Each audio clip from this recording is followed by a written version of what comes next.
Magandang araw po sa inyong lahat. Andito na naman ako sa harap ninyo para magbigay na naman ng isang impormasyon na baka hindi nyo pa nalalaman. Pero bago ko simulan, humiling lang po ako ng kaunting pabor na i-subscribe ang maliit na channel ni Ate Stella ninyo. At wag na tayong paligoy-ligoy pa. Simulan na natin ang ating topic ngayon. Ang topic natin ngayon ay nanggaling na naman sa ating isang subscriber. Narito po ang kanyang katanungan. Madam Stella, itanong ko lang kung paanong malalaman kung gusto ng babaeng makipagtalik sa lalaking gusto niya. Sana mabigyan niyo po ako ng mga ilang senyales kung paano itong malalaman. So guys, yan po ang tanong ng ating isang subscriber na paano ba raw malalaman na the feeling is mutual kung halimbawang ang babae ay gustong makipaglabanan doon sa kanyang gustong lalaki. So, alam nyo na siguro at alam ko na rin kung anong ibig sabihin nung nagtanong sa atin, no? Pero wag na nating banggitin kung sino po sila para sa kanyang privacy. So, ayon sa mga eksperto na aking nakuhang impormasyon, ang mga sinyalis na maaaring magpahiwatig na ang babae ay handa ng makipaglabanan sa lalaking gusto niya.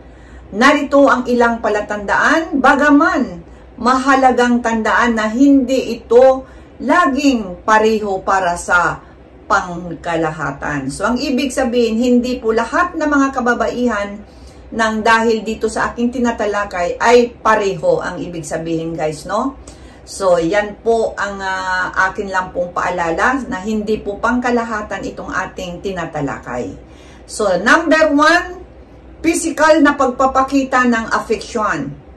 Kung ang babae ay nagiging mas komportable sa physical na paghawak sa katawan ng lalaki, tulad ng pagyakap, paghalik o paghawak sa mga kamay o pagpisil-pisil sa mga kamay ng lalaki, maaring ito ay sinyales ng physical na atraksyon at pagnanais ng mas matinding koneksyon. So, ang ibig sabihin, nagpapahiwatig po siya. Dahil ang isang babae po, hindi po niya sasabihin na, oh, mag-anuhan tayo. Alam niyo na yon. Hindi po yan masasabi ng isang babae. Kaya nga po, pinapakita niya sa kanyang mga pananalita, sa kanyang physical na attraction. So, no, yung sa kanyang mga behavior ng kanyang katawan, kung paano ang sinasabi ng kanyang katawan. Kaya yung pagyakap-yakap, pagpisil-pisil sa mga balikat ng lalaki kung kailang dalawa. So, ayun. Gusto niya rin sigurong mas malalim ang inyong connection sa panahon na yan. So, alam nyo na yun, guys. At ang number 2 naman, pag-usapan ang tungkol sa mga bagay na sexualidad.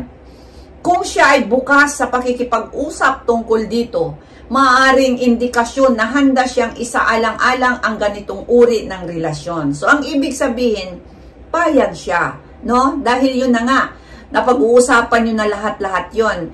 Kaya, may tendency na malaki ang gusto niya sa'yo at gusto niyang magkaroon ng mas malalim pa na koneksyon. Kasi pag sinabi nating malalim na koneksyon, kasama na yon. Alam nyo na yon.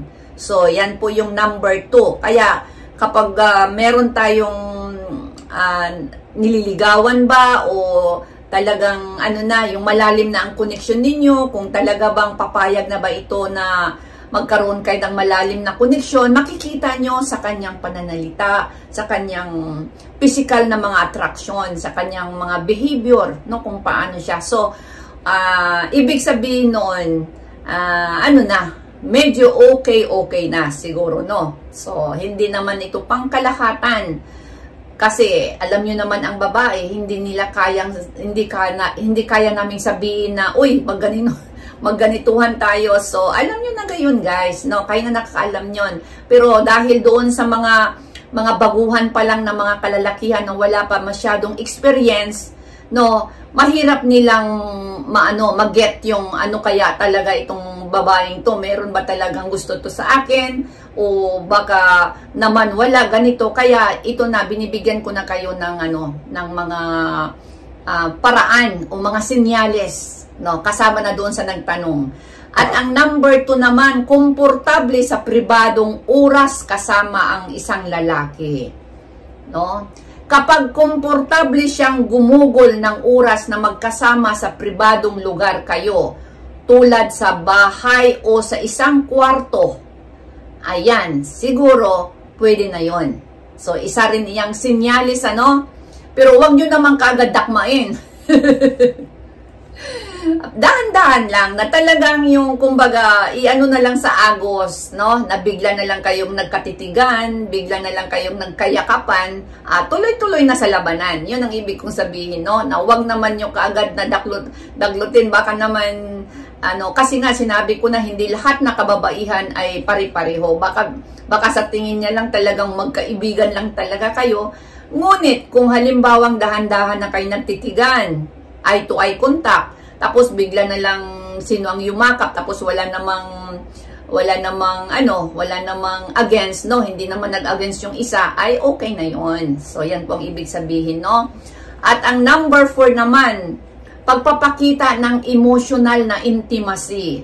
Kung siya ay nagiging bukas sa kanyang damdamin, komportable na pag-usapan ang kanyang mga saloobin at may malalim na emotional na koneksyon, maaring sinyalis ito na siya ay handa para sa mas mataas na antas ng intimacy. So yun na yun guys, no, na siguro pwede na hanggang doon sa iniisip ng isang lalaki na ayun na nga, magkaroon kayo ng physical intimacy, no? Yung yung mas mataas na doon sa dahil sa emotional na connection. So yan po yung number 4, pagpapakita ng emotional na intimacy. Kaya kung meron kayong mga nililigawan na umabot na talaga doon sa mga sinasabi niya na yung mga problema, yung mga damdamin niya, no? Talagang malalim na yung emotional connection, siguro naman hindi na matatakot yung lalaki. Kasi yun na, pinapakita na ng isang babae na gustong-gusto ka niya. At yun na nga, na pwede na, kumbaga, na magkaroon ng mas mataas na antas na intimacy. At ang number 5 naman natin, physical na pagkagusto naman ito. Kapag nararamdaman mong may malakas na physical na attraction at ipinapakita ito sa kanyang mga aksyon o paggalaw, tulad ng paghingi ng higit pang oras na magkasama kayo, maaring sinyalis ito ng pagnanais na palalimin ang inyong relasyon. So, ang ibig sabihin, kapag ang isang babae, halimbawa, nag-date kayo, uwian na, tapos sabihin ng babae na, hindi pa, gusto pa kitang makasama. So, alam nyo na yon, parang may hint na doon, no, na kahit dalhin mo na siya sa bahay ninyo o saan man, baka okay na yung babae dahil na nga malalim na yung connection ninyo, no? Kaya may pag-asa ka na na kung ano yung nasa isip mo na gusto nyo magkaroon ng talaga ng pribadong lugar, ay baka po pwede na dahil nga sa mga pinapakita niya. Sinabi ko na kanina, wag lang yung talagang biglan ninyong dakmain yung babae. Dahan-dahan lang, eye to eye contact muna. Tapos yung palapit ng palapit ang inyong mga katawan, siguro naman, na yon, okay na yon. So yan po yung number 5 natin at pang-last natin. At ito na may pangkalahatan.